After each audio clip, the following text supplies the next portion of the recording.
Dans ce nouvel épisode de l'Instant Outdoor, je reçois Benoît Mauvieux. Benoît est l'organisateur du Trail scientifique de Clécy et il est aussi spécialisé dans le sommeil. C'est un sujet dont j'ai très peu parlé sur le podcast et je suis très content d'avoir reçu Benoît pour parler du sujet du sommeil, mais aussi de l'organisation de son trail scientifique et de données qu'il a pu récolter. Très bonne écoute dans l'Instant Outdoor. Bon, alors aujourd'hui je suis avec Benoît Mauvieux et alors Benoît, je suis très content de te recevoir parce que j'ai reçu pas mal de scientifiques qui œuvrent pour faire de la recherche. Je pense à Guillaume Millet qui fait partie des intervenants du podcast, à Eric Lacroix, Mathilde Plard aussi qui est en prévision d'intervention sur le podcast. Donc je suis vraiment très content de te recevoir parce que tu as organisé le trail scientifique de Clécy. On va pouvoir parler de tout ça et de bien d'autres sujets. On a un petit peu échangé avant cet enregistrement et il y a bien pas mal de choses dont j'ai envie de te parler aujourd'hui. Comment vas-tu, Benoît ? Bonjour, très bien, je vais très bien. Bonjour à toi François, merci de cette belle invitation et puis bonjour à tous tes auditeurs. Eh ben, écoute, vraiment un grand plaisir. Alors, est-ce que tu pourrais te présenter, s'il te plaît, pour ceux qui ne te connaissent pas ? Je suis enseignant-chercheur. Enseignant-chercheur, c'est un métier qui consiste à donner des cours. Donc moi j'enseigne à la faculté des sciences du sport, à la fac de sport, l'UFR STAPS, à Caen, Normandie. Et en parallèle, je suis chercheur, donc je suis dans un laboratoire de recherche qui s'appelle l'unité Comet, qui est une équipe de l'université de Caen et une équipe INSERM. Et dans ce labo, je travaille sur les environnements extrêmes, les environnements contraignants, les environnements atypiques. Donc voilà, tout ce qui est le travail de nuit, le travail en privation de sommeil, le grand chaud, donc comment on thermorégule dans du chaud, dans du froid, et comment finalement l'humain peut produire une performance dans ces environnements un peu pas faciles. Ouais, c'est vrai qu'il y a quand même pas mal de choses à étudier sur l'être humain, surtout dans les sports d'endurance. C'est aussi un peu pour ça que tu vois, le podcast s'appelle l'Instant Outdoor, c'est que j'ai voulu l'ouvrir à tous les sports d'endurance parce que effectivement, quand on parle des sujets comme le froid, ça concerne des alpinistes, des randonneurs, des cyclistes. Ton laboratoire, il analyse ces effets-là sur différents sports. Alors, en fait, dans le labo, il y a plusieurs axes de recherche. Je suis un peu l'électron libre là-dedans. J'ai quelques étudiants qui sont avec moi, mais oui, nous, on a développé cette thématique-là qui est partie d'une thématique. À la base, moi, j'ai un doctorat plutôt sur des problématiques liées au travail posté, au travail de nuit. Et on avait regardé comment, justement, les gens qui continuaient à mener une activité sportive, tout en bossant la nuit, finalement, préservaient une qualité de vie et un sommeil de meilleure qualité. Dans un deuxième temps, on avait proposé des programmes d'entraînement sportif à des sédentaires qui n'avaient jamais fait de sport de leur vie et qui pour autant travaillaient la nuit. Donc c'est quand même une vraie problématique que de travailler la nuit et de dormir le jour. Et puis de fil en aiguille, par des chemins un peu personnels, par des voyages, par des rencontres, des aventures, eh bien spontanément, je me suis dirigé à travailler là-dedans. Alors la performance, elle n'est pas forcément que sportive, puisque pendant une dizaine d'années, j'ai travaillé comme expert chez les pompiers, les sapeurs-pompiers professionnels, pour régler des problèmes de santé, des problèmes d'équipement, les EPI, les équipements de protection individuelle, et puis des problèmes de compréhension liés justement au mécanisme de la thermorégulation. Donc comment est-ce que quand on est en intervention, on peut rester cognitivement efficient pour prendre les bonnes décisions qui, dans le cas contraire, peuvent, vous l'imaginez bien, être dramatiques au niveau de la situation de l'incendie. Et puis, évidemment, des sportifs qui doivent produire une performance quand il fait chaud. Je pense à une étude qu'on avait réalisée en 2018 sur le rallye du Paris-Dakar en Amérique du Sud. Donc voilà, donc tout ça, ça fait partie de mon travail de recherche. Alors effectivement, on en avait parlé avant l'enregistrement, tu le sais que moi je suis pompier aussi et que ces sujets-là concernant l'équipement que l'on va porter sur intervention et les effets du sommeil, enfin du manque de sommeil sont vraiment c'est primordial pour un pompier pour intervenir dans des conditions satisfaisantes parce que effectivement on le dit souvent à 3h du mat t'es plus étanche quand tu te réveilles et puis qu'il faut aller intervenir au réveil. quelles sont les données, que tu as pu recueillir concernant l'impact du sommeil, enfin du manque de sommeil sur la santé, au long terme? Alors, alors les données sont des données qui sont parfois un peu sensibles, hein. C'est toujours très compliqué pour des raisons méthodologiques de montrer ça. Mais de manière très concrète, si plusieurs de tes auditeurs nous écoutent et toi qui es pompier, en fait, pour faire simple, moi je trouve qu'aujourd'hui on a des métiers magnifiques. Alors des métiers ou des situations sportives qui sont, on est capable de prouesses technologiques extraordinaires. Pour faire très simple, chez les pompiers, il y a des développements technologiques qui sont hallucinants. Il y a des camions qui sont au point de la performance. Vous avez des systèmes, je pense au système Artemis, où vous pouvez localiser en temps réel l'intervention qui est dessus, comment ça se passe, etc. Dans le monde de la voile, on est capable de créer des bateaux fabuleux. Le coureur lambda, aujourd'hui, il a une montre GPS qui lui donne tout un tas d'informations. Donc on est capable de développer des trucs assez hallucinants. Et pour autant, on oublie que la personne centrale reste un humain et que finalement, toutes les connaissances liées à l'humain, eh ben, on s'en occupe pas vraiment. Alors, soit parce qu'on veut pas s'en occuper, soit on veut pas regarder parce que ça peut faire peur. Mais finalement, voilà, la personne qui va conduire le camion, qui va appuyer sur le bouton, qui va décider de faire cette manœuvre-là ou qui va décider de prendre le départ d'un ultra-trail, c'est quand même un humain. Et là-dessus, finalement, on a assez peu de connaissances. Et moi, c'est toujours quelque chose qui à la fois me fascine et à la fois m'exaspère. C'est me dire, voilà, on est capable de choses superbes, et puis au final, voilà, l'humain on s'en occupe pas beaucoup. Donc ça, c'est la première chose que je constate, et quel que soit le milieu, hein, que ce soit un milieu militaire, professionnel, sportif et autres, on l'oublie un peu souvent, je trouve. Et typiquement, par exemple, chez les pompiers, où il y a quand même un poids culturel, il n'y a pas de reproche en disant ça, mais il y a quand même une culture très ancrée, très conservatrice sur pas mal de choses. Il faut savoir que tout ce que l'on va faire dans la journée est quand même sous la dépendance de ce qu'on appelle une rythmicité circadienne. C'est-à-dire que c'est pas parce qu'on a les yeux ouverts le matin qu'on est efficient à 100% au niveau de ses prises de décision, de sa force musculaire, de ses temps de réaction, etc. Et la nuit, pareil.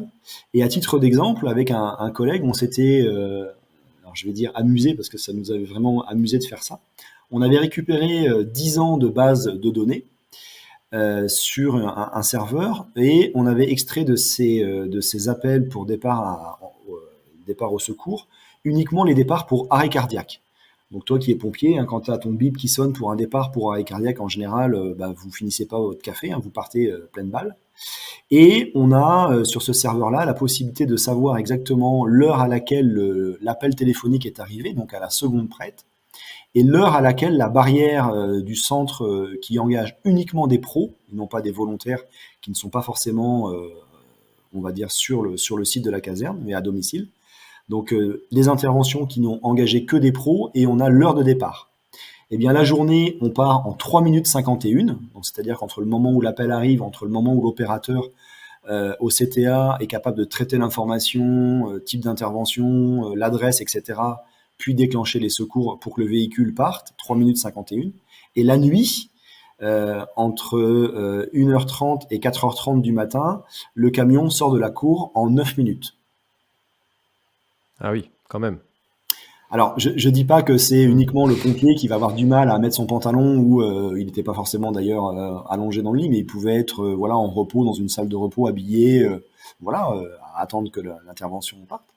Mais ce que je veux dire, c'est que tous les processus décisionnels, cognitifs, le fait de donner la bonne information, le fait de ne pas paniquer, de bien verbaliser la réponse, le fait que l'opérateur aussi soit capable de raisonner la personne qui est en panique, lui dise calmez-vous madame, donnez-moi votre adresse précise, donnez-moi la rue, mais surtout le nom de votre ville, puisque la rue du Général de Gaulle, il y en a quasiment dans tous les villages. Donc tu vois, il faut saisir la bonne commune, etc. Donc tous ces processus décisionnels font que le temps de réaction, le temps on va dire, de validation de l'opération est 2 fois plus long. Alors sur la route, après, on peut imaginer qu'on gagne un petit peu de temps, puisque en général le flux routier la nuit est un peu moins dense, donc on peut penser que les pompiers mettent moins de temps la nuit à arriver sur intervention, sur site.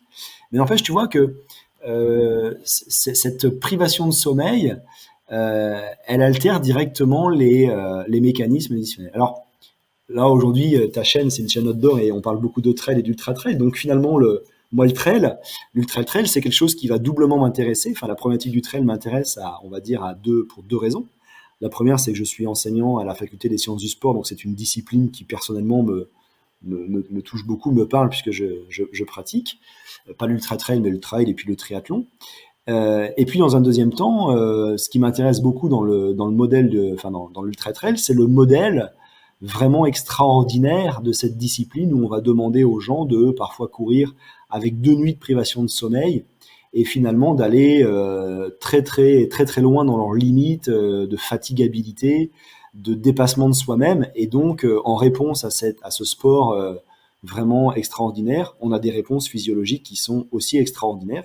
Et nous, chercheurs, ça nous permet d'observer des comportements physiologiques, des adaptations physiologiques qu'on ne rencontrerait jamais ou rarement, ou alors dans des situations pathologiques au service de réanimation aux urgences, tu vois. Mmh. Donc le trail, on l'utilise pour ces deux raisons-là.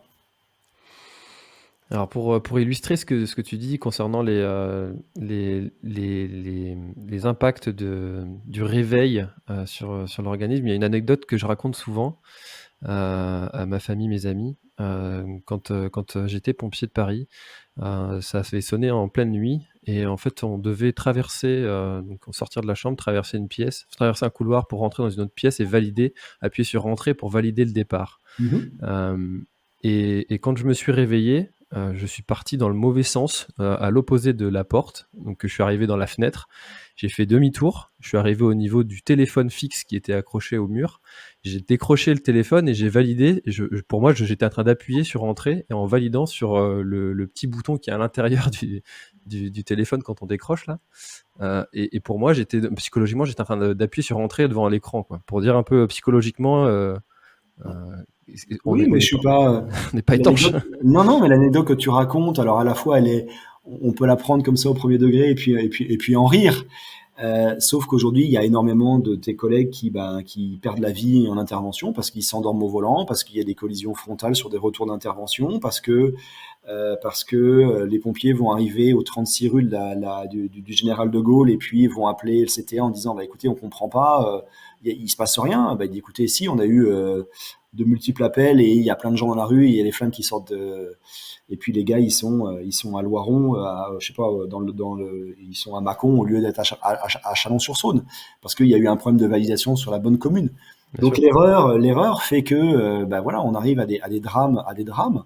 Et si on fait l'analogie avec les problématiques liées à l'ultra trail, alors souvent les ultra trailers, pareil, on rit parce que quelque part, il y en a même, ça peut être un peu leur motivation première que d'aller sur un ultra trail pour justement se ressentir extrêmement fatigué pour aller chercher l'apparition d'hallucinations J'allais y venir, visuelles, ouais. visuelles ou auditives. Alors moi, ça me fait, voilà, quand ça se passe pas trop mal, que c'est assez rapide, et puis que finalement c'est un signe annonciateur et que le coureur en est assez conscient en se disant bon bah voilà là je suis vraiment allé trop loin, prochain moment favorable, je m'allonge, je fais une micro sieste et tout ira bien et tout va bien. Malheureusement parfois l'apparition des hallucinations, moi je considère que c'est quelque chose qu'on ne devrait pas voir, qu'on ne devrait pas avoir. Et bah, il faut faire attention parce que derrière il y a des problématiques d'orientation, de désorientation. Soit on peut tout simplement se perdre, tomber dans un ravin, ne plus être conscient du temps qui passe et donc avoir des problématiques liées à l'alimentation. Donc voilà, il y a des choses sur lesquelles il faut. L'idée de prendre le départ d'un ultra trail, c'est quand même de le finir dans les meilleures conditions possibles, tout en préservant un peu sa santé. Donc voilà, il y a pas mal de choses qui sont sur le ton, on va dire, humoristique, anecdotique. Eh bien, c'est quand même. Faut savoir pourquoi ça arrive, qu'est-ce que c'est, et quelles en sont surtout les origines et les conséquences. Donc faut pas prendre ça à la légère. Hmm. Non, c'est primordial parce que c'est vrai que ça fait sourire, mais quand on y réfléchit, on se demande mais comment c'est possible de faire ça, quoi, quand on prend un peu de recul. Et, et alors, quelle est la solution? Parce que bon, si on prend l'exemple d'une diagonale des fous, bon, le premier départ, c'est la nuit. Donc on a déjà une nuit de sommeil en moins. Pour ceux qui arrivent à se détendre, ils ont fait une sieste au préalable, mais c'est à mon avis pas la grande majorité des ultra-trailers tellement il y a l'excitation du départ, le stress, toutes ces questions-là. Est-ce que j'ai oublié mon matériel? Est-ce que je suis assez prêt? Est-ce que je vais pas rater le réveil? Enfin bref, on a du mal Mhm. à peut-être se reposer avant. Les premiers vont arriver avant minuit. Maintenant, la grande majorité vont passer la deuxième nuit dehors, inévitablement. Oui, Euh, voire un début de troisième, oui. Voire un début de troisième pour les derniers, effectivement. Mhm. Euh, Quelle est la meilleure stratégie au niveau du sommeil à adopter pour les coureurs? Alors, on a un petit peu de recul, hein, ça fait quand même quelques années qu'on travaille sur ces problématiques-là, soit effectivement sur des ultra-trails avec un collègue, Rémi Urdiel, qui est très spécialisé dans justement le management au sommeil, notamment chez les voileux. Euh, En fait, on a divisé, on considère trois parties essentielles sur un ultra-trail. D'abord, il y a la partie qui est liée à la préparation. Quand vous partez en forêt, vous baladez, en général, vous partez avec votre gourde et votre téléphone portable. Bah, vous faites en sorte que votre gourde elle est pleine à ras-bord et que votre téléphone portable est rechargé. Donc, il serait un peu dangereux de partir déjà avec un déficit de sommeil sur un ultra trail. Donc, ça veut dire qu'aujourd'hui, l'idée, c'est de partir avec 100% de son capital sommeil pris avant la course. Alors, je sais que c'est pas évident parce qu'on n'est pas tous professionnels, loin de là. On a tous eu 36 000 trucs à faire la dernière semaine avant son ultra trail. Il y a un peu de stress. Le stress génère une hormone, le cortisol, qui est une hormone qui n'est pas forcément favorable à l'endormissement. Donc l'excitation de la course fait qu'effectivement, on a parfois du mal à trouver un sommeil de qualité et de ne pas avoir de dette de sommeil. Quand on fait une étude, nous, quand on pose justement la question aux coureurs avant le départ, est-ce que tu te sens un petit peu en déficit de sommeil 80% répondent que oui, effectivement, ils ont un peu de déficit de sommeil. Donc ça, il faut absolument travailler ça, essayer en amont d'avoir fini un petit peu tout ce qu'on avait à faire, les travaux de la maison. Enfin, voilà, on va pas se faire on a plein de situations professionnelles, familiales, etc., où on a des petits trucs à finir avant entre l'entraînement, la famille, les enfants et tout. C'est normal. Donc, essayez justement de faire en sorte que votre dernière semaine soit la plus light possible, tant au niveau de l'entraînement que surtout de vous octroyer des plages de sommeil favorables pour vraiment optimiser, voire même capitaliser du sommeil en plus. Alors pour ça, bah, il y a des petites techniques, hein. C'est d'abord se coucher aux heures qui nous sont favorables et pas essayer de repousser ces heures de sommeil.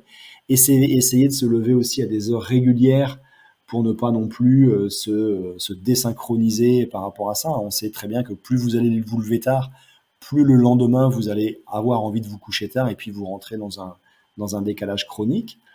Essayez aussi eh bien de vous habituer à faire des micro-siestes. Alors la sieste, c'est quelque chose qui se fait dans un cadre bien précis. Si vous faites une sieste qui est trop longue, vous allez tomber dans un sommeil lent profond. C'est-à-dire que le sommeil, c'est pas comme un interrupteur de bouton. Le sommeil, c'est pas je suis allongé, j'ai les yeux fermés. Et le sommeil, ce n'est pas quelque chose de linéaire et de monotone. C'est quelque chose qui nous fait passer par plusieurs épisodes, plusieurs stades avec du sommeil léger, du sommeil profond, du sommeil paradoxal pendant lequel on fait des rêves.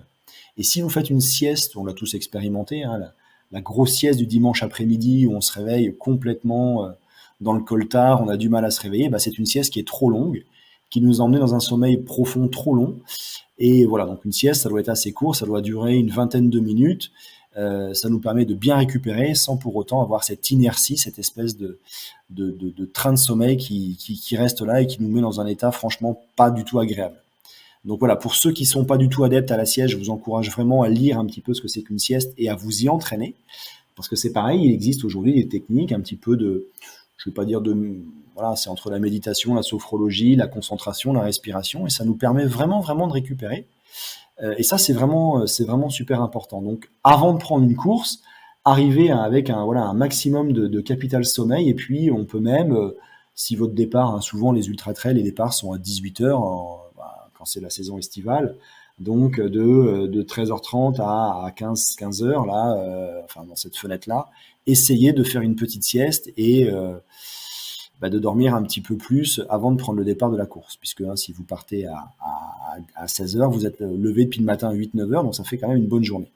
Donc ça, c'est la première chose, mettre en place une stratégie de sommeil pré-course. La deuxième chose, eh bien, c'est en fonction du temps de course, Évidemment, si vous savez que vous allez passer 2 nuits dehors, c'est pas la même chose que si vous n'avez qu'une seule nuit de privation de sommeil. Ce qui fait défaut aujourd'hui dans la communauté des coureurs, c'est qu'en fait, les quelques données scientifiques que nous avons ou les quelques observations que nous avons sont font souvent sur les coureurs élites. Hein, c'est souvent les premiers qui sont un peu médiatisés et puis on a un peu leurs données, leur plan d'entraînement, leur charge de travail, etc. Mais ça représente finalement qu'une toute petite minorité du peloton. Donc effectivement, les premiers vont courir en une vingtaine d'heures, si je prends l'exemple de l'UTMB, hein, ils vont courir ça en une vingtaine d'heures. Donc ils vont arriver voilà, en début d'après-midi. Et puis le gros du peloton, si vous regardez un petit peu la distribution de l'arrivée des coureurs, donc celui qui va arriver en 30 heures, donc 10 heures après le premier, il est encore, alors je vais peut-être dire un peu, je sais pas trop si je dis des bêtises, mais je crois qu'il est dans le top 100 encore. Hein, donc quand vous arrivez à 10 heures du premier, vous êtes dans le top 100, et puis finalement 90% du peloton va arriver à quelques heures de la barrière horaire, on va dire entre 30, 36 et 42 heures, avec une fermeture de course à 46 heures. Donc finalement, ces gens-là ont passé 2 nuits dehors. Et passer 2 nuits dehors, c'est pas du tout la même chose que passer une seule nuit dehors. Donc comme les premiers courent en général sans faire de sieste, avec seulement en temps cumulé à peu près une dizaine de minutes de temps d'arrêt au stand, la plupart des coureurs, donc 90% du peloton, sont pas du tout dans la même situation, quoi. Donc la sieste, c'est quelque chose qu'il faut vraiment envisager comme une variable qui va vous aider à éviter d'avoir cette pression de sommeil qui est trop importante, qui risque de vous faire perdre de la motivation, de la clairvoyance. Et puis, c'est finalement une manière de ne pas hypothéquer votre course, quoi. Donc la sieste, il faut vraiment l'envisager comme quelque chose qui est un outil et non pas quelque chose comme une perte de temps. S'allonger 10-15 minutes et faire une petite micro-sieste, c'est vraiment un investissement pour la suite de votre course. Nous, on l'a observé à maintes reprises. Les coureurs qui font des micro-siestes souvent doublent beaucoup d'autres coureurs sur les kilomètres d'après, ont une meilleure efficacité cognitive, hein, prennent des décisions cohérentes. Et puis parfois on voit des coureurs dans les stands de ravitaillement qui, entre guillemets, vont errer, savent plus où sont leurs affaires, ils cherchent leur lampe frontale alors qu'elle est sur leur front. On leur pose la question de savoir ce qu'ils veulent manger, ils sont incapables de vous répondre. Donc voilà, à un moment donné, quand vous buguez comme ça, il faut tout simplement un petit peu faire baisser cette pression homéostatique, hein, qui est une pression de sommeil, et en une vingtaine de minutes, vous allez recharger les batteries. Je vais prendre l'exemple du téléphone portable. Votre téléphone portable, il faut 4 heures ou 5 heures pour qu'il se recharge complètement quand il est déchargé. Et si vous le mettez en charge 20 minutes, eh ben vous le rechargez à 40, 45% ou 60%. Vous voyez ce que je veux dire? Donc des fois, une toute petite micro-sieste, ça vous aide vraiment à bien récupérer. C'est hyper passionnant parce que j'avais entendu l'un des finishers de la Barclay qui disait, donc eux, en termes de privation de sommeil, je pense que ça doit être absolument monstrueux ce qu'ils vivent. Et qui disait que à un moment, son corps lui réclamait vraiment du sommeil. Et pour ne pas trop dormir, il s'était mis dans un endroit tellement inconfortable qu'il s'est dit que au moment où ce sera dangereux pour mon corps que je reste là parce qu'il fait froid, il pleut, etc., mon corps se réveillera, donc j'aurai dormi uniquement le nécessaire. Alors moi, je trouvais ça extrêmement dangereux. Je sais pas ce que tu en penses de cette technique de se dire vaut mieux dormir dans un endroit qui est pas optimal. J'avais testé ça sur le GRP, dormir dans un endroit où il y a du bruit, de la lumière, comme ça, j'ai Ouais. quand même dormi 1 heure Alors et demie, hein. oui, c'est vrai que c'est difficile de dormir sur un ultra trail. Il y a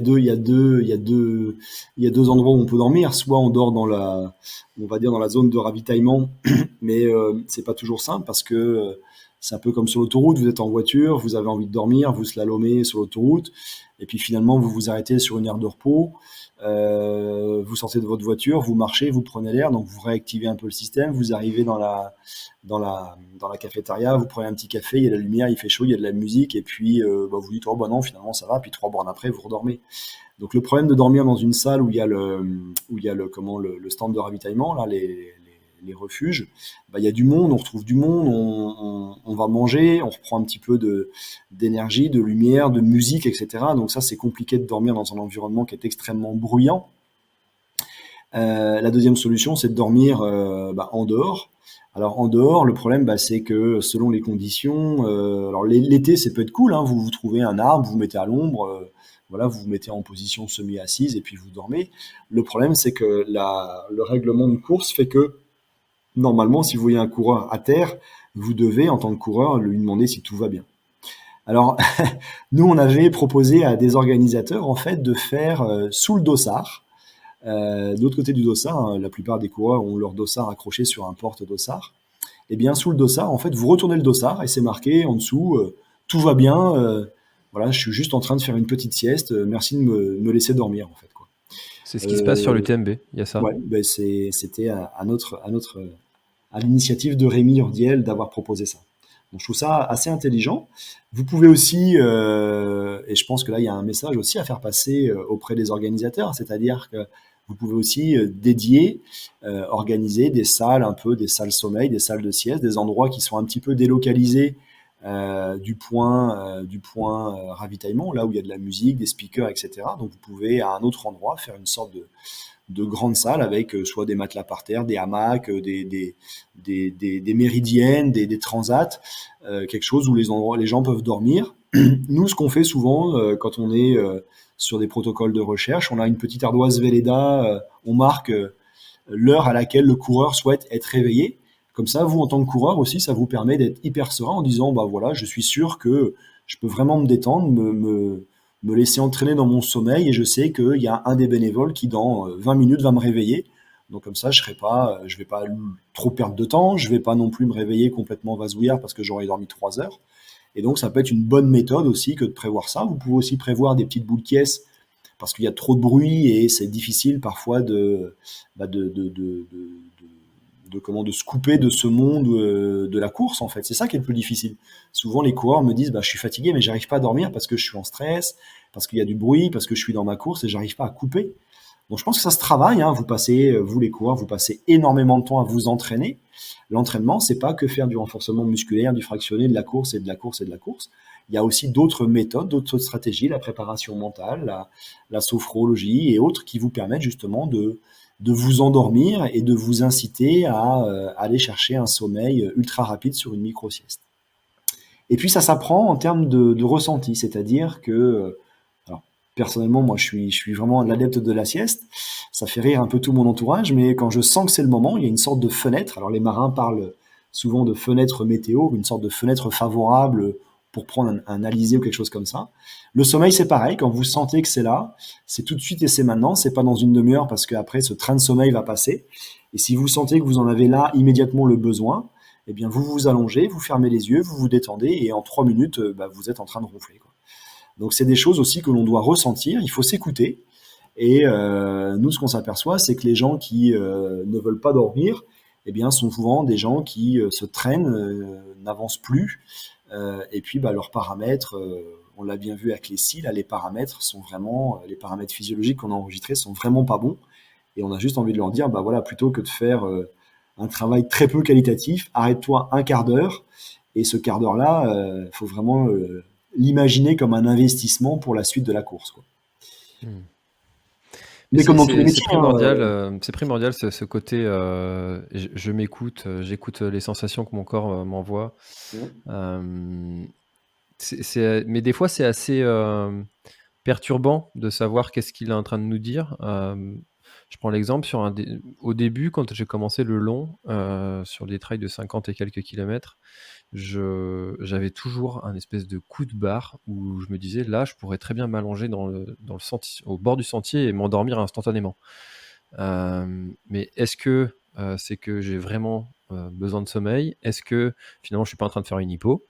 Est-ce que c'est juste parce que ça fait 30 bornes que je suis en train de courir et que je suis fatigué et il faut juste que je force et que tout le monde y passe par des moments qui sont, on appelle ça le creux de la vague, là, ça revient toujours.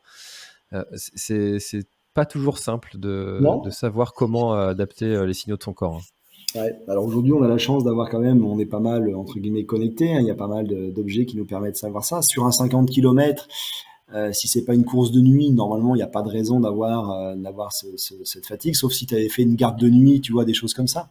Mais dans des conditions normales, normalement, il n'y a pas de problème. La grosse problématique, c'est de toute façon le créneau 1 heure du matin, 5 heures, tu vois, le créneau de nuit, Mmh. et puis le créneau naturel postprandial, là, le 13h30, 15 heures. On a envie de dormir. Là, je suis en train de traiter les données d'un protocole qu'on a mis en place. Je vois qu'effectivement, il y a une réduction de la force de tous mes coureurs, c'est normal, mais je vois que cette réduction de la force n'est pas linéaire et qu'il y a des heures de la journée pour lesquelles la force baisse beaucoup plus rapidement entre ces créneaux justement entre minuit et demi et 4 heures du matin. Là, il y a une grosse baisse de force avec une remontée de force au petit matin, quoi. Donc la nuit, c'est quand même quelque chose où le cerveau humain, en termes de motivation, en termes de concentration, en termes de libération de force, eh bien, n'est pas fait pour travailler à ce moment-là. Donc oui, on peut rester entre guillemets éveillé la nuit, mais nos systèmes sont quand même extrêmement dégradés, quoi. On fonctionne en mode dégradé. Donc, est-ce qu'on préfère fonctionner comme ça pendant 6 heures en mode dégradé ou est-ce qu'on préfère faire une petite sieste pour réduire cette dégradation et puis regagner en confort derrière? J'avais lu que, justement, si l'être humain en était, là où il en est, c'était justement parce que son cerveau s'était développé plus que celui des autres, animaux et notamment grâce à sa capacité à se mettre en sécurité pour dormir. Je crois que Oui, c'est il dans y a le eu pas livre mal. Alors, Sapiens que j'ai lu ouais, ça. tout à fait. Alors, c'est vrai que si on regarde un petit peu dans les espèces des mammifères, hein, on a les espèces diurnes. Nous sommes des diurnes. On vit le jour. On est plutôt spécifiquement et génétiquement programmé pour dormir la nuit. Et quand on travaille la nuit, ben, notre sommeil de jour n'est absolument pas du tout qualitatif, hein. C'est pas parce qu'on travaille et qu'on est travailleur de nuit depuis 20 ans qu'on dort de la même manière quand on dort le jour. Il y a des mammifères qui sont des nocturnes, hein. Tous les rongeurs voilà, dorment très bien le jour. Alors il y a plein de théories qui ont été faites. Effectivement, la première, c'était de dire que l'homme finalement s'est adapté et a orienté cette évolution pour dormir le jour, pour ne pas être, on va dire, en concurrence avec ses grands prédateurs. C'est-à-dire que par rapport peut-être à un système sensoriel moins efficace pour voir la nuit, il préférait de ne pas croiser les grands fauves qui étaient des chasseurs nocturnes. Donc l'homme se protégeait dans sa caverne, dormait la nuit, et puis le matin, il partait chasser, et il n'y avait plus que des petits animaux qui étaient moins dangereux pour lui. Donc ça peut être une des explications À creuser. à creuser. J'aimerais bien qu'on passe, sur, justement, on en a un petit peu parlé de le travail scientifique, de Clécy. Ouais. Alors organiser un trail, c'est quelque chose de complexe. Organiser un trail scientifique, j'imagine que ça l'est encore plus. Qu'est-ce qui t'a motivé et comment est-ce que cette idée d'organisation de ce trail-là est née? Alors, pour un petit peu la petite histoire, en fait, avec un collègue, Rémi Urdiel, Rémi m'a appelé un jour, lui, il s'intéresse vraiment, alors pas du tout, Rémi Urdiel, il est enseignant, il est maître de conférence comme moi, en STAPS à Dunkerque. Rémi s'intéresse beaucoup à ces problématiques de pression de sommeil, de privation de sommeil, et Rémi était arrivé à l'Ultra Trail pour justement cette raison atypique de ces conditions dans lesquelles se soumettent les coureurs. Donc Rémi, c'est pas du tout un coureur à pied, c'est un voileux. Et donc on est arrivé tous les deux justement à mener des protocoles expérimentaux à Ultra Trail du Mont Blanc il y a une dizaine d'années, où justement on faisait à la fois du management au sommeil pour expliquer un petit peu les bienfaits de la sieste, aider les coureurs à finir leur trail dans des bonnes conditions, et puis à faire des petits protocoles où on regardait justement sur des tests très très simples, très très courts, la dégradation de la vigilance. Donc en fait, c'est un test de vigilance. En gros, c'est une petite tablette sur laquelle il y a un point qui va s'allumer à intervalles irréguliers. Et puis dès que le stimulus s'allume, il faut tapoter sur l'écran de l'iPad pour dire bah voilà, je réponds à l'apparition du stimulus. Donc on regardait un petit peu comment et en quoi la privation de sommeil affectait cette vigilance et on faisait des corrélations entre la durée de course, ceux qui abandonnent pas, etc., etc. Et puis, moi, en parallèle, je travaille beaucoup donc, dans ces conditions environnementales extrêmes.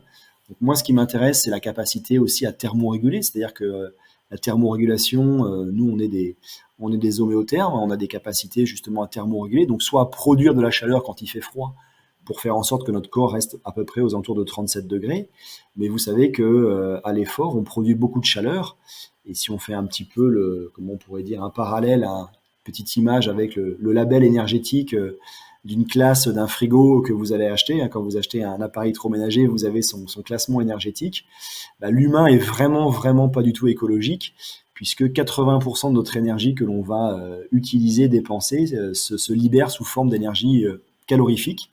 Donc 80% de notre énergie se dissipe sous forme de chaleur. Donc autant dire que voilà, le rendement est pas du tout bon. Mais cette chaleur-là, il faut bien l'évacuer. Donc c'est ce qu'on met en place. On met en place ces mécanismes de thermorégulation et l'effecteur le plus efficient pour évacuer ça, ça reste l'évaporation, c'est-à-dire le passage de la transpiration à sa vaporisation. Donc transpirer, c'est bien, mais encore faut-il pouvoir faire en sorte que notre sueur se vaporise. Et donc pour ça, on utilise une gélule. Moi, j'utilise une sorte de petit capteur, un petit thermomètre que l'on va avaler. C'est contenu dans une gélule qui est grosse comme un médicament. Et ça me permet, en fait, en avalant ce capteur, eh bien, d'avoir la température centrale profonde. J'utilise aussi un capteur cutané qui me donne la température de votre peau. Et grâce à ces deux différences de température, eh bien, j'arrive à avoir un gradient de température pour voir comment l'athlète est en mesure, justement, d'évacuer cette chaleur-là. On a montré dans nos travaux que les gens qui étaient performants à évacuer la chaleur étaient en partie les gens qui finissaient en bonnes conditions leur course, et à l'inverse, les gens qui étaient en hyperthermie, bah, souvent étaient des gens qui allaient abandonner. Donc ces deux variables que l'on utilisait avec Rémi étaient encore à peu près, on va dire, compatibles aux courses, c'est-à-dire que bon, on demandait au sujet de répondre à nos questions, ça dure 2-3 minutes à chaque ravitaillement, donc on les arrêtait, on les voyait au départ, on les voyait à l'arrivée, puis on les voyait 4, 5, 6 fois en course, et puis la température, elle était enregistrée en continu, donc c'était pas trop lourd, on va dire, contre-productif par rapport à la performance pendant les courses. Et puis, on a d'autres équipes en France, on a des collègues, je pense justement à Samuel Vergès, à Guillaume Millet, Grégoire Millet, et puis d'autres qui font aussi des protocoles expérimentaux pendant des courses réelles, le Tour des Géants, l'UT4M, etc. Il y a pas mal d'autres labos. Mais les laboratoires de recherche en France sont tous, on va dire, assez spécialisés sur une variable. Il y en a qui vont travailler sur le muscle, d'autres sur le sommeil, d'autres sur la glycémie, d'autres sur la force musculaire, etc. Et je trouvais, en tous les cas, dommage que chacune de nos équipes scientifiques qui travaillent et qui s'intéressent au trail, eh bien, finalement, ne l'investiguent que sur leurs variables, leur domaine d'expertise. Et c'est normal, mais l'homme est quand même beaucoup plus complexe. On ne peut pas expliquer la performance que par la vigilance ou que par la force musculaire ou que par la glycémie, par exemple. Donc je me suis dit quand même la machinerie humaine est quand même assez complexe et puis pour réaliser une performance, bah, c'est multiparamétrique, c'est pluridisciplinaire. Il y a de la motivation, il y a de la psychologie, il y a notre origine sociale qui détermine un petit peu qui on est, ce qu'on fait, etc. Et puis bah, il y a plein de variables qui vont contribuer à la performance. Donc je m'étais dit, ça serait quand même cool qu'on puisse faire un protocole où bah, on ait une approche assez intégrative quoi, pour expliquer un petit peu tout ce qui se passe. Donc avec un collègue, Romain Jouffré de la PHP, là, on avait monté un protocole avec d'autres collègues de l'Institut du cerveau et de la moelle épinière en 2017, 2017 sur la Diagonale des Fous. Donc on avait quelques collègues qui étaient coureurs, des collègues chercheurs qui étaient coureurs, et donc on avait monté une sorte de protocole pré-expérimental avec quelques variables. On avait justement sondé la motivation, les marqueurs inflammatoires sanguins, des prises de sang, des prises urinaires, des prises de force, de la mesure de température, etc. Et puis, bah, en fait, ça avait à peu près bien marché, mais d'abord parce que j'avais que 6 sujets, et puis, mais c'était super compliqué parce que d'abord la Diagonale des Fous, c'était certainement pas le protocole le plus, enfin la course la plus, comment on pourrait dire, la plus simple. Se déplacer sur la Diagonale des Fous, c'est compliqué, les routes sont compliquées, voilà, donc c'était pas facile. Le souci, c'est que bah, ce dispositif médical que vous utilisez, bah, il faut le faire suivre, c'est-à-dire qu'il faut suivre vos coureurs. Donc, il faut déplacer les équipes pour qu'on soit présent aux différents postes pour pouvoir prendre les données. Ou alors, il faut multiplier les équipes scientifiques et mettre une équipe au départ, une équipe à l'arrivée, 3-4 équipes pendant la course. Donc, ça veut dire qu'il faut avoir en 6, 7, 8 exemplaires le matériel médical. Donc là, ça devient super compliqué. Et souvent, on me demande pourquoi il y a peu ou pas beaucoup de connaissances scientifiques dans le domaine du trail. Bah, la raison essentielle, c'est que matériellement, logistiquement parlant, c'est quand même super difficile de faire des mesures pendant la course parce que les coureurs, ils n'ont pas le temps de s'arrêter tout simplement. ou alors, bah, matériellement, ça demande une lourdeur, tu vois, une lourdeur méthodologique un peu trop compliquée. Donc, on s'est dit, bon, bah, voilà, chou blanc, enfin, c'est pas facile. Et puis, je suis quand même quelqu'un d'assez têtu. Je me suis dit, il faut qu'on trouve une solution. Et la solution envisagée, bah, c'est de créer une course. On va imaginer une course, un ultra trail, une vraie course, hein, avec des vrais coureurs sur un vrai circuit qui fait bien mal aux jambes. Et plutôt que de le faire en ligne, on va le faire en boucle, ce qui va nous permettre déjà de simplifier un peu la lourdeur méthodologique. Donc, ça va être les mêmes équipes avec le même matériel qui vont faire passer les tests. Et puis bah voilà, ça va être beaucoup plus simple. Donc c'est comme ça que c'est né, mais entre le moment où naît l'idée du projet et le moment où vous réussissez à convaincre enfin à convaincre, j'ai pas trop eu de difficulté à convaincre mes collègues quand j'ai proposé le projet. La plupart des collègues m'ont dit ouais c'est une super idée et nous on est comme on dit on est chaud pour venir participer avec notre domaine d'expertise à ton projet. Après bah, il fallait trouver un peu d'argent et puis bah, déposer tous les dossiers.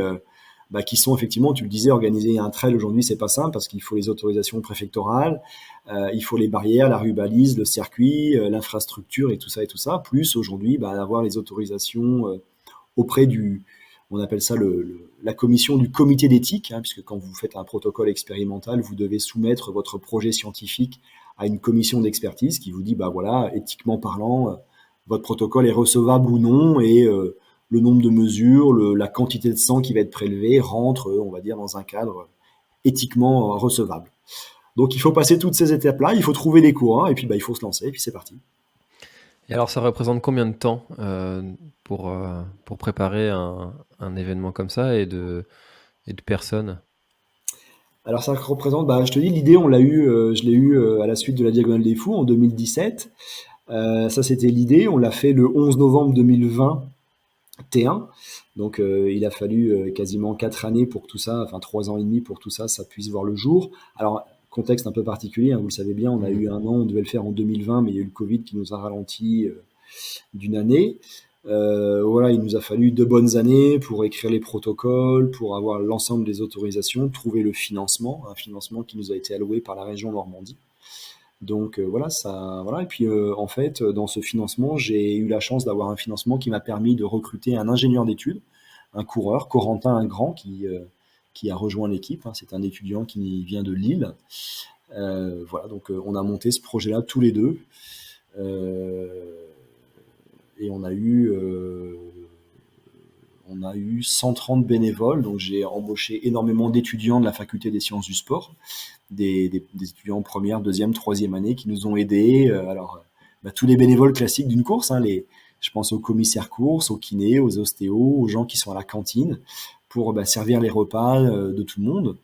On était une soixantaine de chercheurs qui proviennent d'une quinzaine de laboratoires différents de France, du Québec. On avait nos amis québécois représentés par Blaise Dubois de la clinique du coureur qui ont fait pas mal d'études sur la biomécanique de la foulée. Des Suisses aussi qui sont venus nous s'associer au projet. Donc une soixantaine de chercheurs et 60 coureurs.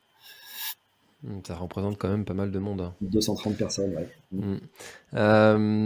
Est-ce que le fait que le trail soit en boucle, ça a été un sujet soumis à débat? Parce que psychologiquement, faire tout le temps la même boucle, est-ce que c'est quelque chose qui a été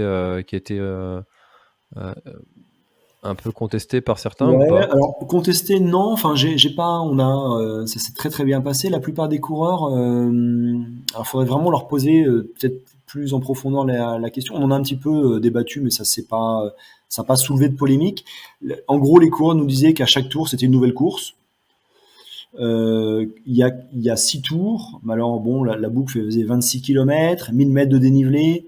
Le premier tour s'est fait en 3 heures pour les premiers. Le premier coureur met 18 heures à faire les 6 tours. Voilà. Ils m'ont dit que finalement, à la fin, ils le connaissaient bien, donc ça leur permettait aussi de se projeter, de savoir à quoi ils s'attendaient.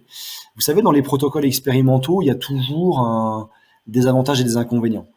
Il faut toujours trouver justement des compromis. On aurait pu faire 4 tours, mais 4 tours, on avait moins de points de mesure. se réengager, hein. Il y a des gens qui vont abandonner. On a eu 14 personnes sur les 60 qui vont abandonner. Donc peut-être qu'on aurait eu plus d'abandon si les gens se disaient ah là là, voilà, les tours font 40 bornes, je me vois pas repartir pour 40 kilomètres.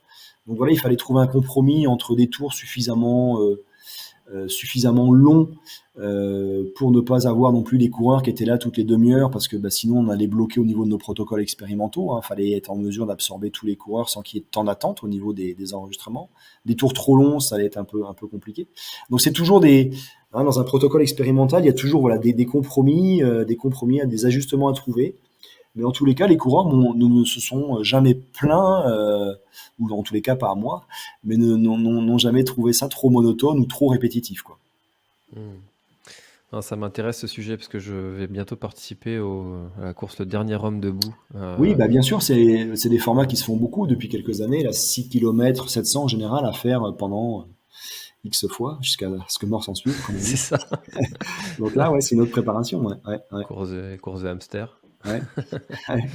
Bon courage. Euh, c'est déjà là on enregistre nous en janvier. Tu l'as dit, ça a eu lieu en novembre. Ouais. Euh, Est-ce qu'il y a déjà des données qui ont été extraites de cette expérience, du moins des données, oui, j'imagine, mais des conclusions? Alors des conclusions, non, pas encore, hein. Des données, oui, on a déjà extrait toutes les données. Il y a beaucoup d'équipes qui sont dessus. Euh, pour ce qui est des résultats qui appartiennent, on va dire, à notre équipe, bah, je suis dedans tous les jours avec mes étudiants là. Ça avance bien, on a des belles données. Euh, les conclusions, pour l'instant, on n'en est pas encore là puisque, bah voilà, d'abord, je voudrais vraiment finaliser les données. Alors nous, on a des projets derrière. Bah, l'idée, effectivement, c'est de rendre public ces résultats, mais surtout aussi de les transformer de leur interprétation purement scientifique, qui sont parfois pas forcément accessibles et compréhensibles par tout le monde, en données, on va dire, vraiment pratico-pratiques, très pédagogiques, et que ces données du protocole scientifique puissent justement aider les coureurs dans leur quotidien à mieux s'entraîner, à peut-être moins s'entraîner en volume, mais peut-être plus qualitativement, on a un suivi qui a été fait après la course. Souvent, on fait beaucoup de protocoles pendant la course, mais non, on a suivi aussi nos coureurs plusieurs semaines après la course pour voir à quelle vitesse ils étaient capables physiologiquement de récupérer d'un tel effort. Pour justement, on voit des coureurs qui font énormément d'ultra-trail dans une saison. Est-ce que c'est bon pour la santé? Bah voilà, justement, c'est le genre de conclusion que l'on va pouvoir faire. On se revoit bientôt fin mars avec tous les collègues qui ont participé à ce protocole. On se retrouve à Clécy fin mars pour un week-end, un workshop, où on va justement présenter tous nos résultats de manière équipe par équipe et puis voir comment on va pouvoir aussi maintenant intégrer ces données-là ensemble. Parce que bah, l'idée du protocole, c'est que justement on puisse expliquer le comportement de certaines variables par rapport à d'autres variables. Par exemple, pourquoi la force s'effondre? Est-ce que c'est un problème de fatigue centrale ou de fatigue périphérique? Est-ce que c'est lié à un épuisement de la glycémie? Est-ce que c'est lié à un épuisement motivationnel? Pourquoi la biomécanique, elle change? Est-ce que c'est pareil? Est-ce que c'est lié à des problématiques de force, etc., etc. Donc voilà, on avait mesuré pas mal de paramètres et maintenant, bah, on va essayer justement de croiser, de confronter les données des équipes les unes par rapport aux autres pour vraiment essayer de comprendre avec une vision beaucoup plus globale bah, les raisons de la performance ou les raisons de l'abandon. Vous savez, les 15 personnes, les 14 personnes qui l'ont abandonné, bah pour nous, ce sont des données qui sont tout aussi précieuses que les données des gens qui ont terminé, parce que les données des gens qui ont abandonné vont nous permettre justement de les comparer avec ceux qui ont terminé, et peut-être de comprendre quelles sont les raisons de l'abandon, quoi. C'est extrêmement passionnant parce que on attribue ça souvent à certaines causes. Enfin, ce qui nous arrive, on attribue ça à certaines causes, mais qui seraient peut-être en fait complètement différentes que ce dont on a l'impression Tout à d'avoir. fait. Oui. Mais par contre, ça doit être un très très très gros travail de justement confronter toutes ces données et enfin, d'analyser tout ça et Ouais, il y a du d'interpréter. boulot, ouais. Je me dis, purée, ça doit être, ouais, ouais, enfin, parce que quand enfin, comme tu l'as dit tout à l'heure, l'être humain est un être quand même assez complexe et quand on, et c'est pour ça en fait que sur le podcast, à l'origine, je voulais faire des semaines à thème. Parce que bah, un coup de mou, qu'on appelle souvent coup de mou, un coup de moins bien pendant un effort, un physiologiste va donner une raison, un nutritionniste va en donner une autre, un préparateur mental va donner une autre raison de ce coup de mou. Mm. Euh, Bah voilà, moi l'idée, voilà, moi je suis quelqu'un de curieux de nature et je suis quelqu'un aussi d'assez pragmatique, d'assez cartésien. Et alors la sensation, moi voilà, je cours depuis que j'ai l'âge de 11 ans, donc les sensations c'est quelque chose d'important. Mais moi j'aime bien mesurer, voilà, j'aime bien avoir des preuves tangibles, et c'est important, je pense aussi dans le domaine du sport, quel que soit le niveau. Le sport, ça prend beaucoup de temps dans notre quotidien, donc autant essayer de rendre tout ça le plus efficient possible. Euh, et je crois qu'aujourd'hui, bah, la science, c'est bien le fondement de la science, c'est d'apporter des preuves objectives et de pouvoir justement mettre des valeurs chiffrées sur du ressenti. Alors il y a des coureurs qui vont vous dire effectivement, je me sentais pas bien, bah, à ce moment-là, on va voir que leur glycémie, elle est vraiment très très basse, ou que sur leur test de motivation, il y avait un gros problème, ou leur système vestibulaire, il était complètement défaillant, et que du coup, ils ont compensé une autre efficience sensorielle. Donc l'idée, c'est vraiment ça, c'était vraiment de rendre le plus objectif possible bah, le comportement réel des coureurs, entre ceux qui couraient, ceux qui ont gagné la course, qui ont terminé les derniers, ceux qui ont abandonné pour X raisons. On a eu des abandons pour troubles gastriques. Alors pourquoi est-ce que ces gens-là ont abandonné? Est-ce que voilà, on va vraiment analyser tout ça? On a des gens qui ont abandonné pour hypothermie? Voilà, il y a des gens qui ont eu froid, qui étaient pas bien, qui se sont mis à marcher. Quand vous marchez, bah, vous produisez moins de puissance, moins de chaleur, et se sont retrouvés en hypothermie. Donc voilà, l'idée, voilà, c'est aujourd'hui de cumuler, de créer une grosse banque de données, et puis bah, justement de faire des études multiparamétriques où on va prendre en considération le genre, les hommes, les femmes, l'âge, leur composition corporelle, leur glycémie, leur force au départ, la baisse de la puissance musculaire, etc., pour essayer de faire une sorte de modèle, sans tomber évidemment dans le modèle purement mathématique, mais voilà, d'avoir des grandes tendances en disant, bah voilà, le facteur prédominant bah, le plus affecté semble être celui-ci. Donc par exemple, là on est en train de travailler sur, on a fait des mesures de force des extenseurs du genou. Donc les gens étaient dans une sorte de chaise à quadriceps. On leur demandait justement de faire un mouvement en isométrie. Donc il n'y a pas de déplacement. Il faut essayer de soulever Voilà, je vais parler simplement, mais essayer de faire une extension du genou contre un dynamomètre. On a enregistré le couple de force.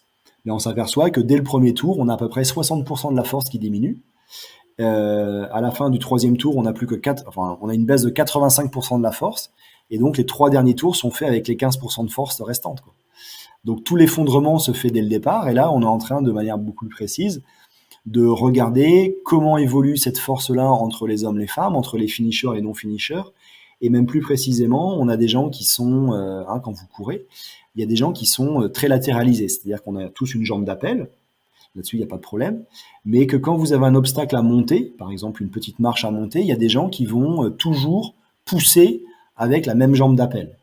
Même si ça doit les forcer à faire un piétinement pour bah, caler leur foulée et pour faire en sorte de calculer justement la distance pour que la jambe d'appel puisse pousser afin de vous permettre de gravir cette petite hauteur. Et à l'inverse, quand vous avez un saut en contrebas à faire, un rocher à descendre, il y a des gens qui ne peuvent que se réceptionner sur leur jambe d'appel. Ils n'ont pas soit la force, soit la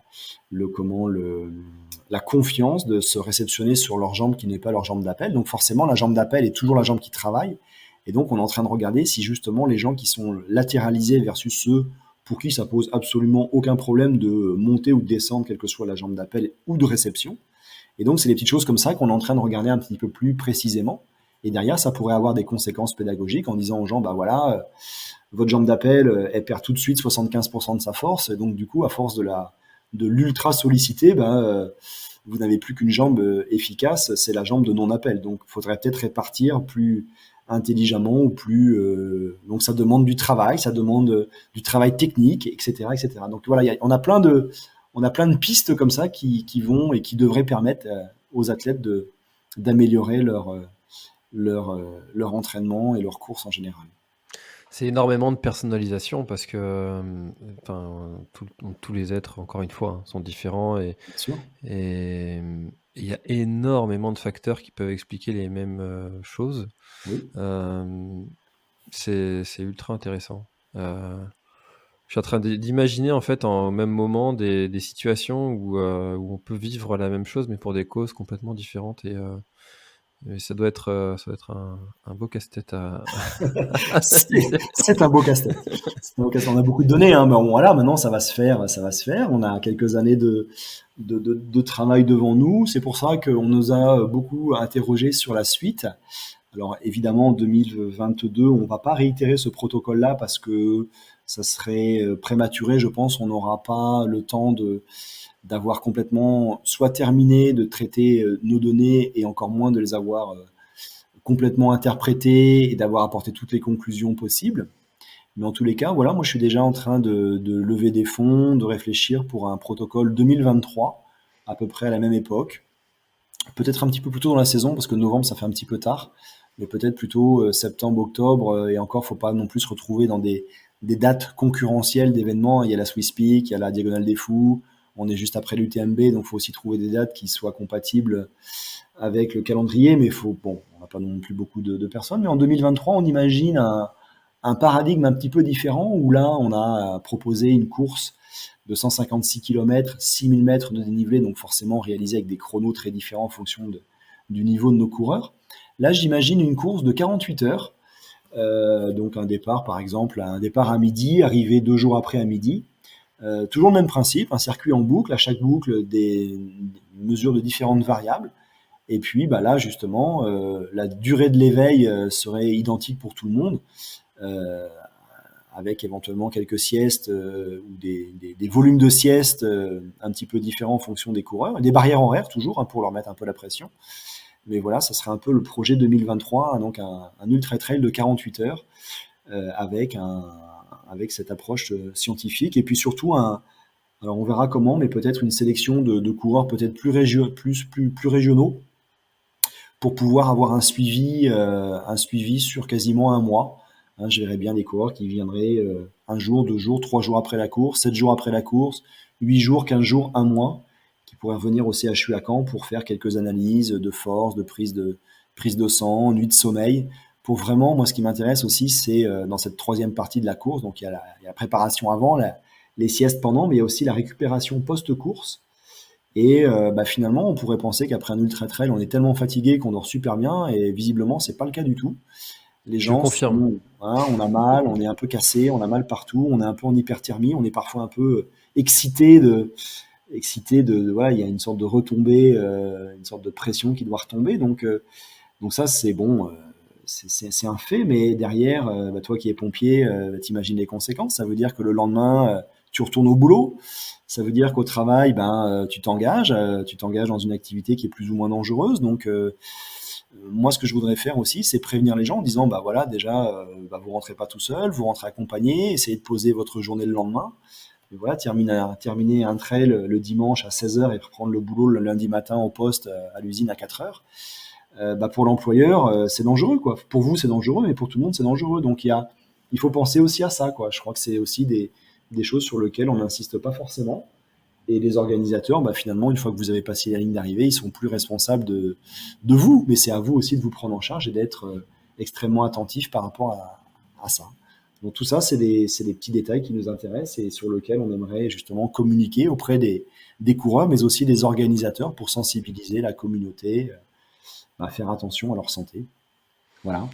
Alors j'avais posé la question à Samuel Vergès, on a fait tout un épisode sur le sujet, mais si aujourd'hui tu devais répondre à la question très simplement, est-ce que le trail est bon pour la santé? Qu'est-ce que tu dirais? Oui, moi j'ai envie de dire oui, tout est bon pour la santé. Un pot-au-feu, c'est bon pour la santé, tout est bon pour la santé. En fait, c'est toujours une histoire de dosage c'est toujours aussi une histoire de quantité. Faire un ultra trail quand on y est bien préparé, quand c'est quelque chose qui est l'aboutissement, j'ai envie de dire, d'un long chemin, pour moi, c'est pas mauvais pour la santé. Ce qui peut être mauvais pour la santé, et aujourd'hui, j'ai pas mal de copains qui sont dans cette situation-là, c'est typiquement des gens qui ont 45 ans, qui ont arrêté le sport au moment du bac, au moment de leur reprise d'études, et puis qui aujourd'hui se disent, bon, quand même, il faudrait que je me remette un petit peu à l'activité, je suis en bonne santé, je fais un peu de course à pied parce que c'est souvent un sport qui est facile à faire, qui demande peu de moyens, pas de structure, on part de chez soi, on fait son footing, et puis très rapidement, on se met à faire un trail. Le trail, c'est vachement sympa, il n'y a pas forcément de référence chronométrique comme sur un 10 bornes sur route ou sur un marathon. On se prend vite au jeu, on fait un 10, on fait un 15, et puis l'année d'après, on s'inscrit à un 100, et puis après, on s'inscrit à l'ultramarin. Donc ça, je pense que ça, c'est complètement débile. Il y a plein de gens qui sont blessés parce que le système ligamentaire, tendineux, musculaire n'est absolument pas adapté à une telle charge de travail. L'ultra trail, c'est pas quelque chose qui est, alors le prenez pas mal, hein, mais c'est physiquement difficile, mais quelqu'un qui est en bonne santé, un trail, ça se court, enfin ça se fait à peu près, on va dire, à plus ou moins 5 km/h, entre 5 et 7 km/h de moyenne. Donc on peut très bien arriver à ça, mais après voilà, la grande problématique c'est ça, c'est d'avoir une charge de travail trop rapide sur un organisme qui n'y est pas prêt. Et puis c'est aussi toutes les dérives qui sont liées à la pratique de l'ultra trail, c'est-à-dire que comme dans tous les sports ou dans toutes les pratiques où on a des passionnés, eh bien notre vie finalement elle est focalisée sur et uniquement sur cette pratique-là. Et moi j'ai toujours beaucoup de peine, hein, je suis un ancien athlète de haut niveau et j'ai toujours beaucoup de peine à voir les gens qui sont complètement enfermés, engancés dans leur pratique, sans la possibilité de faire autre chose, donc plus de week-end, plus de voyages, plus de réunions de famille, 100% du budget familial passe dans la pratique. Et je trouve ça, voilà, c'est mon point de vue, je trouve ça un petit peu dommage. Mais voilà, donc pour moi le trail n'est pas forcément mauvais pour la santé, mais le toujours plus, ce qui est dangereux pour la santé, c'est le toujours plus, quoi. Si on se fait plaisir sur un 50 km et que ça nous va bien, il n'y a pas de raison qu'on monte sur un 160 pour se faire mal, quoi. On n'a rien à se prouver. Mmh.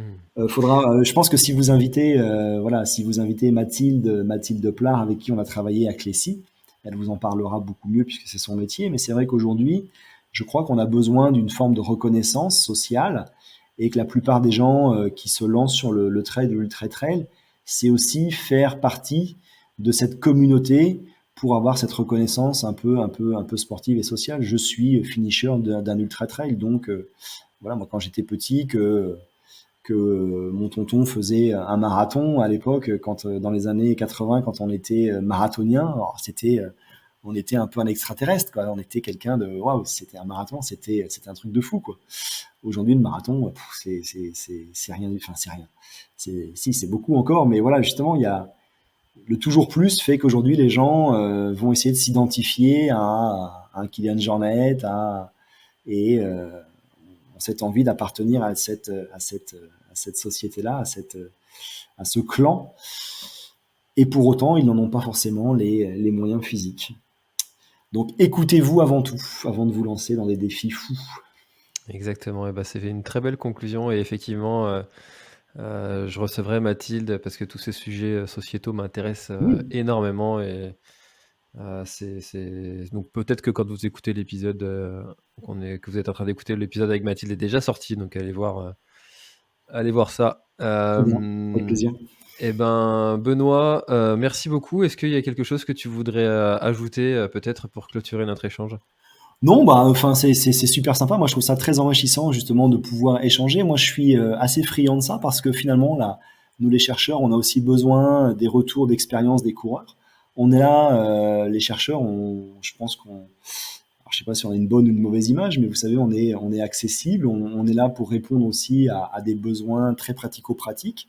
Donc, souvent, en côtoyant les sportifs qui nous font part de leur ressenti, de leurs problèmes, bah voilà, à chaque fois qu'on prend le départ, on a des troubles gastriques, bah on essaie d'améliorer les repas, tout ça. Donc on est vraiment, j'ai envie de dire, au service de la communauté des coureurs. Donc n'hésitez pas surtout à nous contacter et à nous faire part de vos besoins. On y répondra avec plaisir en montant des protocoles spécifiques pour essayer d'aller vérifier telle ou telle hypothèse. On est là pour partager. Voilà, je suis content que tu invites par exemple Mathilde, parce que je crois aussi que le sport ne se résume pas à la VO2 et à la cellule et à la mitochondrie. Le sport, c'est aussi voilà un côté psychologique et un côté sociétal. Je t'invite à inviter des gens comme Mathias Pessiglione de l'Institut du cerveau et de la moelle épinière ou Karim Diaye, qui sont des grands spécialistes de la motivation et qui pourront aussi vous expliquer comment les sportifs peuvent inhiber des ressentis à la douleur et les dépasser, les transcender pour que justement ils restent sur des hauts niveaux d'efficience. Donc merci en tous les cas pour ce que tu fais, puis tous ces beaux partages. Et ben avec grand plaisir, merci à toi d'avoir participé à ce nouvel épisode de l'Instant Outdoor. Et puis, eh bien, on se dit peut-être à bientôt sur un trail scientifique ou sur une autre course, et peut-être sur un autre épisode pour que tu nous partages, du coup, pour le coup, les résultats, Avec peut-être. le plus grand des plaisirs. Allez, très bonne journée, à bientôt. Bonne course à vous, au revoir. Cet épisode est maintenant terminé, merci de l'avoir écouté jusqu'au bout, et si vous êtes encore là, c'est sûrement qu'il vous a plu, alors n'hésitez pas à le faire savoir autour de vous, c'est la meilleure façon de faire connaître le podcast L'Instant Outdoor. Parlez-en, partagez les épisodes, merci beaucoup pour votre fidélité, et à très très bientôt dans un prochain épisode.